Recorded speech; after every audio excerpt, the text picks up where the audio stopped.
Hi friends, welcome back to అక్క చెల్లి ఒక కూతురు. ఈరోజు పుట్రేల గ్రామంలో ఉన్న మారమ్మ తల్లి అమ్మవారిని దర్శించుకొని వద్దామా అండి. ఈ పుట్రేల గ్రామం నూజివీడు నుండి 30 కిలోమీటర్ల దూరంలోను, విసనపేటకి తిరువూరికి మధ్యలో, అంటే విసనపేట నుండి 12 కిలోమీటర్ల దూరంలోను, తిరువూరు నుండి 12 కిలోమీటర్ల దూరంలోను ఈ పుట్రేల గ్రామం ఉంటుందన్నమాట. ఈ పుట్రేల గ్రామంలో ఈ అమ్మవారి ఆలయం ఉంటుంది. ఈ అమ్మవారి ఆలయం నిత్యం భక్తులతో కిటకిటలాడుతూ ఉంటుందండి. కోరి కొలిచిన వారికి వరాలిచ్చే తల్లిగా పుట్రాల్లోని మారెమ్మ తల్లి కొలువై ఉన్నారండి. ఈరోజు మనం అమ్మవారిని దర్శించుకొని అమ్మవారి గురించి కొన్ని విషయాలు తెలుసుకుందామా అండి. ఒక ఊరు పేరు బాగా ఫేమస్ అయితే అక్కడెవరో గొప్ప వ్యక్తి అన్నా పుట్టి ఉండాలి, లేకపోతే దేవాలయం అన్నా బాగా ఫేమస్ అయి ఉండాలి కదండి. పుట్రాల మారెమ్మ తల్లి అమ్మవారి దేవాలయం కూడా అంతేనండి. మారెమ్మ తల్లి అమ్మవారు అనగానే పుట్రాల పేరు మనకు కలిపే వస్తుందన్నమాట. అంటే పుట్రాల మారెమ్మ తల్లి అమ్మవారుగా అంత ఫేమస్ అయిందనమాట. ఈ మారెమ్మ తల్లి అమ్మవారు పుట్రాల చుట్టుపక్కల గ్రామాల్లో ఉన్న వాళ్ళకే కాదండి, కృష్ణా, ఖమ్మం, పశ్చిమ గోదావరి జిల్లాల నుండి కూడా ఈ అమ్మవారిని దర్శించుకోవడానికి భక్తులు వస్తూ ఉంటారనమాట. చాలా దూరం నుండి కూడా వచ్చి భక్తులు అమ్మవారిని కొలవడానికి కారణం నమ్మకం, భక్తి అండి.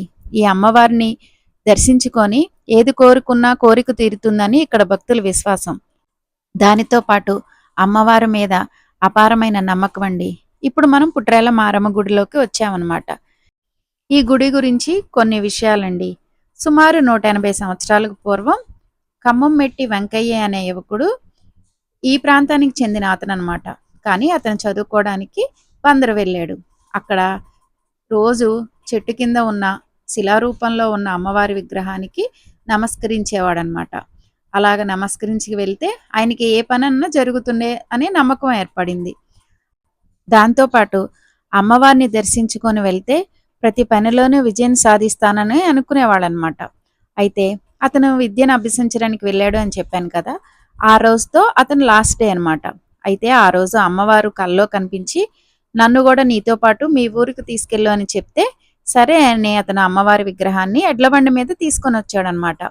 పుట్రాల గ్రామంలోకి రాకముందే ఇప్పుడు అమ్మవారు గుడి చూస్తున్నాం కదండి, ఈ ప్రాంతానికి రాగానే ఎడ్లు, అంటే ఆ ఎడ్ల బండికి కట్టిన ఎడ్లు ఇంకా ముందుకు వెళ్ళడానికి మొరాయించాయంట. అక్కడే ఆగిపోయాయి అనమాట. అప్పుడు ఆ యువకుడు ఆ ప్రాంతానికి చెందిన పెద్దలందరికీ చెప్పి అక్కడే ఈ అమ్మవారిని ప్రతిష్ఠించి పూజలు ప్రారంభించారనమాట. అలాగా ఆ అమ్మవారు ఇక్కడ ప్రతిష్ఠించబడిందనమాట. అలా ప్రతిష్ఠించబడి పూజలు అందుకుంటున్న అమ్మవారి దేవాలయాన్ని 1976 సంవత్సరం దేవాదాయ శాఖ తన ఆధీనంలోకి తీసుకుందనమాట. అప్పటి నుండి దేవాదాయ శాఖ పరిధిలోకి ఈ ఆలయం వెళ్ళిపోయింది. శిథిలమైపోయిన ఈ ఆలయాన్ని 1995 సంవత్సరంలో మళ్ళీ పునర్నిర్మించారు. ఇప్పుడు మనం చూస్తున్నది ఈ ఆలయమే లోపల భాగంలోనండి. ఇప్పుడు మనం ఆలయం చుట్టూ ఒకసారి ప్రదక్షిణ చేసి వద్దామా అండి. ఇక్కడికి భక్తులు గురువారం, ఆదివారం ఎక్కువ సంఖ్యలో వస్తుంటారండి. ముఖ్యంగా ఈ చుట్టుపక్కల గ్రామాల్లో ఎవరి గేదె ఈనినా ఆ పాలను తీసుకొచ్చి ఇక్కడ అమ్మవారికి పాలు పొంగలు చేసి ప్రసాదం అమ్మవారికి మొట్టమొదటిగా నివేదిస్తారనమాట. అలా చేయడం వల్ల వాళ్ళ ఇంట్లో ఎప్పుడు పాడికి కొదువు ఉండదని ఇక్కడ భక్తుల నమ్మకం అండి. వాటితో పాటు పిల్లలకి అన్నప్రసన చేస్తారు, చెవులు కుట్టిస్తారు. కొంతమంది అయితే వాళ్ళ పిల్లలకి పుట్టు వెంట్రుకలు కూడా ఇక్కడ ఇస్తారండి. ఈ చుట్టుపక్కల గ్రామాల వాళ్ళకి ఏ సమస్య వచ్చినా, ఆ ఇంట్లో ఏదైనా వస్తువు కనిపించకుండా పోయినా, ఏదైనా పెద్ద కష్టం వచ్చినా ఎవరికైనా గుర్తొచ్చేది ఈ అమ్మవారేనండి. ఇంట్లో ఉండే ఈ అమ్మవారికి దండం పెట్టుకొని అమ్మ ఇలాగ మేము ఇలా కష్టం వచ్చింది, మా కష్టాన్ని తీర్చో అని మొక్కుకుంటారనమాట. అలా ప్రతి కష్టంలోనూ బాధలోనూ ఈ అమ్మవారు ఇక్కడ చుట్టుపక్కల ప్రజలందరితో కలిసిమెలిసి ఉంటారండి. అందుకే అమ్మవారు అంత ప్రబలం అయ్యారనమాట. ఇక్కడ అమ్మవారికి మొక్కుకొని కోళ్ళు, మేకలు ఎన్ని కోస్తారో లెక్కలో ఉండదండి. అన్ని వేలల్లో ఇక్కడ అమ్మవారి మొక్కులు చెల్లించుకుంటారనమాట. ఇక్కడ మనం ఉదయాన్నే రావడం వల్ల భక్తులు తక్కువగా ఉన్నారు, కానీ కొంచెం టైం అయితే అసలు ఈ గుడి ఖాళీ ఉండదండి. ముఖ్యంగా గురువారాలు, ఆదివారాలు పొంగలు వండే వాళ్ళతోనూ, మేకలు, కోళ్ళు మొక్కులు తీర్చుకునే వాళ్ళతోనూ గుడి ఆవరణ అంతా ఎంత రద్దీగా ఉంటుందో. మనం ఇప్పుడు అమ్మవారికి ప్రసాదం వండటానికి వెళ్దామా అండి. ఇది గుడి పక్కగానే ఈ రూమ్ ఉంటుందన్నమాట. ఇలా బోర్డు ఉంది కదండి, ఇలా వెళ్తే మనకు ప్రసాదం వండే రూమ్ కనిపిస్తుంది. ఇక్కడ ఇలా గ్యాస్ పొయ్యిలన్నీ పెట్టుంటాయండి.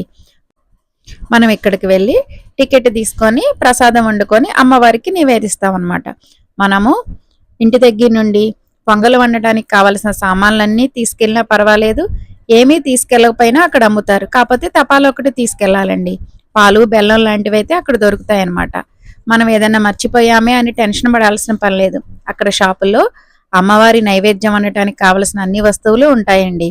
టెన్షన్ పడాల్సిన పని లేదనమాట. ఇక్కడ ఇలా ప్రసాదాలు ఎవరు వండుతారంటేనండి, అన్నప్రసన్న చేసుకునేవాళ్ళు మేకలు కోళ్ళు మొక్కుకుంటారు కదండి. అలా మొక్కుకున్నప్పుడు ముందు అమ్మవారికి ఇలా పొంగలుండి అమ్మవారికి ఈ ప్రసాదాన్ని నివేదించి అప్పుడు మేకను కోసుకుంటారనమాట. లేకపోతే గేదె ఈనిన వాళ్ళు కూడా ఫస్ట్ గేదె పాలు తీసుకొచ్చి ఇక్కడ పొంగల్ చేసి అమ్మవారికి నివేదిస్తారనమాట.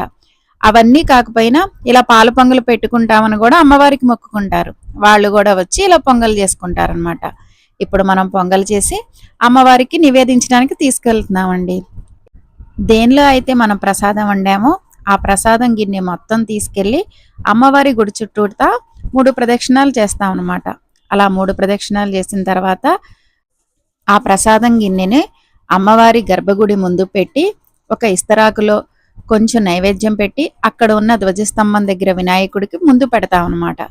తర్వాత మళ్ళీ ఇంకొంచెం నైవేద్యం తీసుకెళ్ళి అది కూడా ఇస్తరాకులో, ఇప్పుడు చూస్తున్నారా ఇలా తపాలన్నీ అమ్మవారి గుడి ముందు పెడతాం అనమాట. ఇక్కడ నుండి ఇస్తరాకులో ప్రసాదం పెట్టుకొని దాన్ని గర్భగుడిలో ఉన్న అమ్మవారికి నివేదిస్తాం అనమాట. ఆ నైవేద్యం ఉన్న ఇస్తరాకును తీసుకెళ్ళి అక్కడ పూజారి గారికి ఇస్తే వారు తీసుకువెళ్ళి అమ్మవారి దగ్గర పెట్టి నివేదించి మళ్ళీ మనకు అది ప్రసాదంగా తిరిగి మనకిస్తారు. అప్పుడు ఆ ఇస్తరాకులో ఉన్న ప్రసాదాన్ని తీసుకొచ్చి మనం తపాల మొత్తంలో ఆ ప్రసాదాన్ని కలుపుకొని మనం తీసుకుంటాం అనమాట. ఈ అమ్మవారేనండి పుట్రాల మారమ్మ తల్లి అమ్మవారు. ఆ అమ్మవారి ఆశీస్సులు మనందరి మీద ఉండాలని మనస్ఫూర్తిగా కోరుకుంటున్నానండి. ఇక్కడ మనం పాలు పొంగలి చేసి అమ్మవారికి ప్రసాదంగా నివేదిస్తాం కదండి. కొంతమంది మేకను కూడా మొక్కుకుంటారని చెప్పాను కదండి. వాళ్ళు ఆ ప్రసాదాన్ని తీసుకొచ్చి మేకల్ని ఇలాగా అమ్మవారి గుడి ముందు పెట్టి పసుపు కుంకంతో పూజ చేసిన తర్వాత ఆ ప్రసాదాన్ని ఇలా మేకకు తినిపించిన తర్వాత ఆ మేక చెవులు కోసి అమ్మవారి మొక్కు తీర్చుకుంటారనమాట. ఈ గుడి పక్కనే అకామిడేషన్ కూడా ఉంటుందండి. భక్తులందరూ వచ్చి ఇలా మొక్కు తీర్చుకొని ఇక్కడే భోజనాలు అయ్యి ఏర్పాటు చేసుకొని అంతా మొక్కులు చెల్లించుకున్నాక తిరిగి వెళ్తారనమాట. దానికోసం గుడి పక్కన చాలా వరకు మనకి గదులు అవి దొరుకుతాయన్నమాట. అన్నప్రసన్న చేసుకునే వాళ్ళు గుళ్ళో అమ్మవారి ముందు అన్నప్రసన్న చేసుకొని పక్కన ఉన్న రూమ్స్ తీసుకొని అక్కడ భోజనాలు అవి చేసుకొని అప్పుడు తిరిగి వెళ్తారనమాట. ఈ చుట్టుపక్కల గ్రామాల్లో ఉన్న వాళ్ళు ఏ కొత్త వాహనం కొనుక్కున్నా ఇక్కడికి వచ్చి అమ్మవారి దగ్గర పూజ చేపించుకొని అప్పుడు వెళ్తారండి. వీడియోస్ ఎలా ఉన్నాయండి? నచ్చితే లైక్ చేయండి. మా ఛానల్ చూస్తూ ఇప్పటి వరకు సబ్స్క్రైబ్ చేసుకోకపోతే సబ్స్క్రైబ్ చేసుకోండి.